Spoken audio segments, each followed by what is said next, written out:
Hi, and welcome back to the final Clark's Chairs podcast.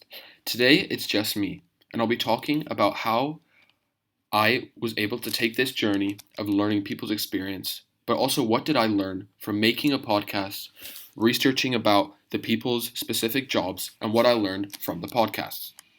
So first off, I learned how to contact people. I contacted my mentor, Mr. Aldous, by finding out that he worked in the communications office and sent him an email, and he was happy to help me. And that was such a great thing to have him on board because he gave me pointers that I don't think I would have got from any other mentor. By him telling me that having good questions is a great thing, but also maybe not have specific questions, but have topics. Having topics and being able to have general topics to talk, for example, to Mr. Tevez about what other sports people are doing, and then he mentioned IASIS and he also mentioned the NBA bubble.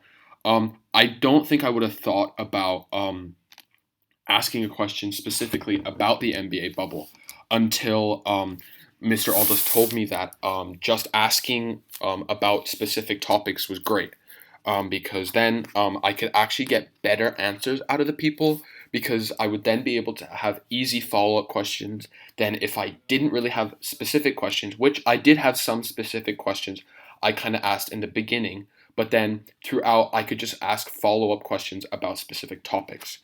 Again, reaching out to people, reaching out to Mr. Tevez and Maeve and Paul about doing the podcast.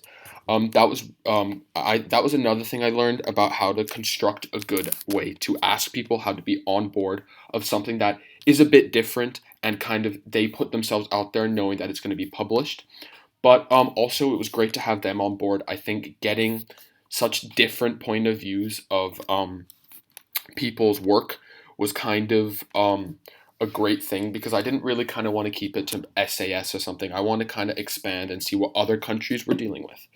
Um, and then after that, just dealing with putting time and getting specific times with meeting my mentor, but also which was Mr. Aldous, or meeting and setting specific times with the three guests on the podcast.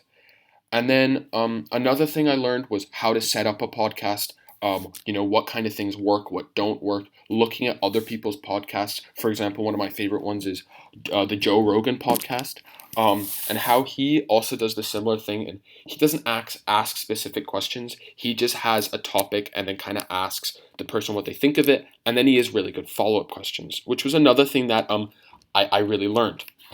And then also then going straight into it, learning what Mr. Tevez told me about how he reached out to other IASIS schools in the Southeast Asian region and seeing what they're doing during COVID. And a lot of those countries were worse off than Singapore, for example. He talked about Taipei and Manila, how they went through a couple of lockdowns, while here we only went through one. But he said it was great to actually work with the other schools because he said it brought the community of sports directors together, which I wouldn't think or didn't expect something like COVID would do that. But that was another great thing. And then he also talked about how like similar the NBA bubble is to how they kind of have to do sports at the SAS campus, where he talked about how like at the NBA bubble they had contact tracing and people had tokens and things like this. And here when other schools come to play at SAS, they have to have their token. They have contact tracing. They make sure that they're not in big groups and stuff. And that's another thing that they followed in the NBA bubble, where like if they broke group protocol and stuff, like the government would be on them. And another thing I learned was that he doesn't actually really have met much contact with the government. He more of just has to kind of sit on the sideline and look what the government says, and he can't really contact them specifically about questions because what they say is what you can do. And then if we move into the podcast with the police officer Paul, it was surprising to learn like the kind of the obvious crimes that wouldn't be committed during COVID. So when there was the lockdowns, like stores weren't opening and stuff, so theft was kind of impossible because there was nothing to steal because shops and stores weren't open, and also home burglaries cut down a lot because people were at home. So robbing a house that has people in it is much harder than a house that has no people in it. And then getting kind of more technical with it, and him talking about specific divisions, for example, how terrorist organizations and stuff have been, working fine. They haven't really like slowed down, and like talking about how like a lot of the people, it's most of it is online, and how he has to they work with content or the network providers to see what they're saying and stuff like that to prevent terrorist organizations getting stronger and stopping terrorist activities.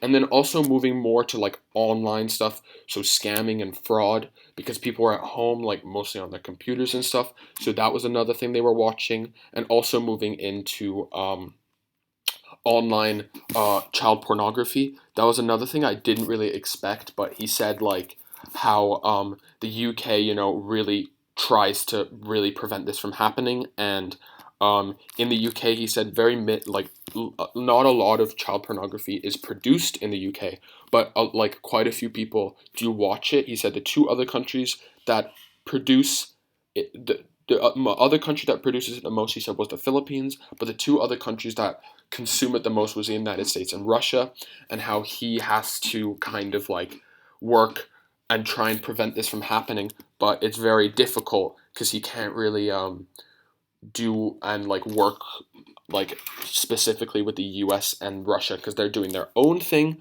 but how much they're trying to prevent it from happening, and also working a lot with the network or sorry, the service providers.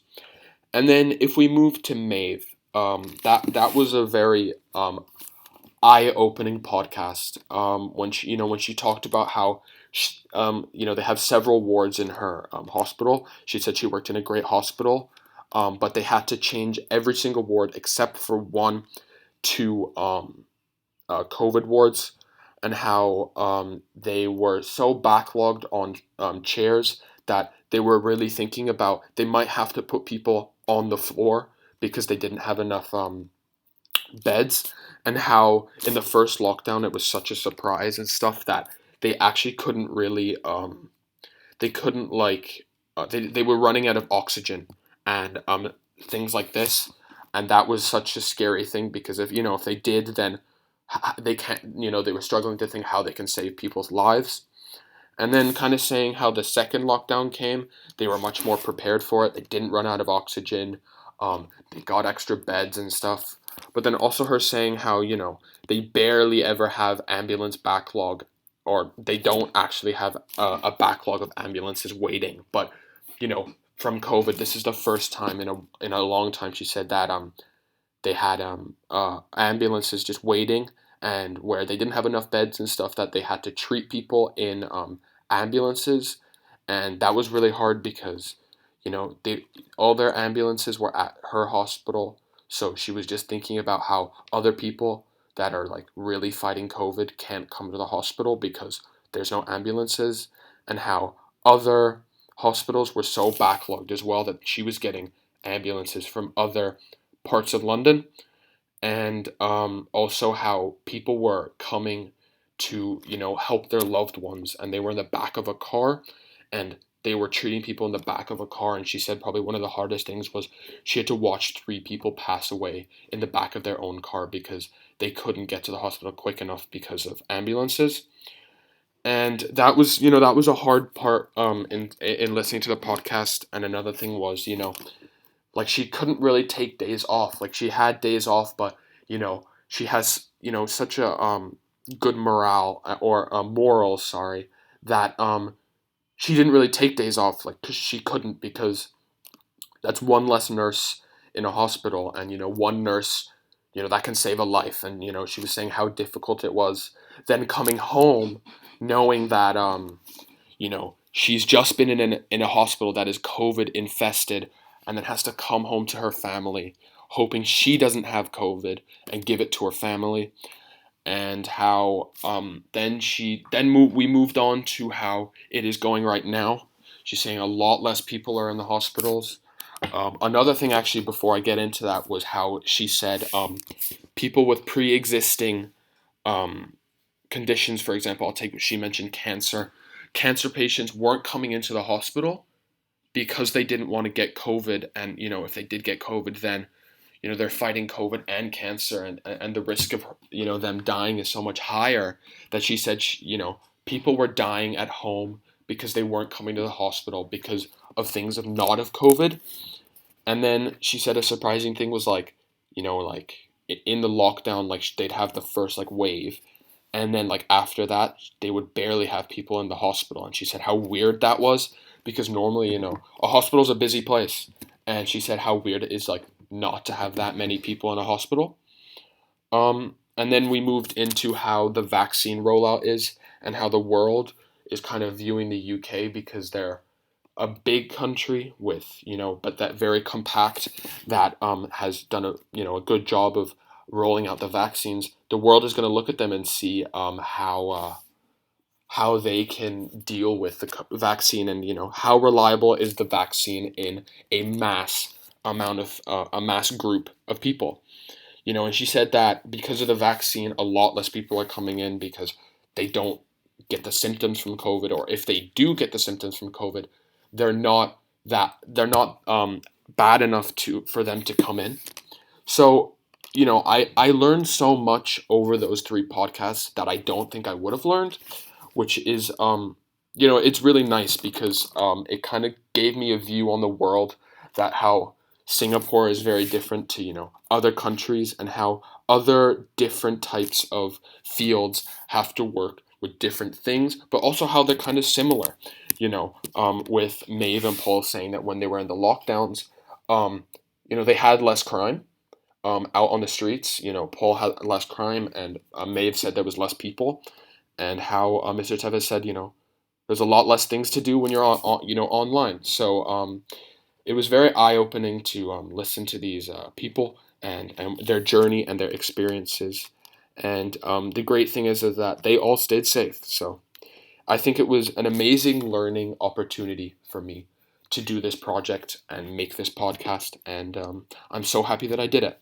And I'm very happy that, I was able to share it with, people that are listening right now. I think I could just keep this to myself, but I don't think that's a thing I want to do. I want people to listen to it and allow themselves to hear what I heard and how hard people's jobs were. So, yeah, thank you so much for listening.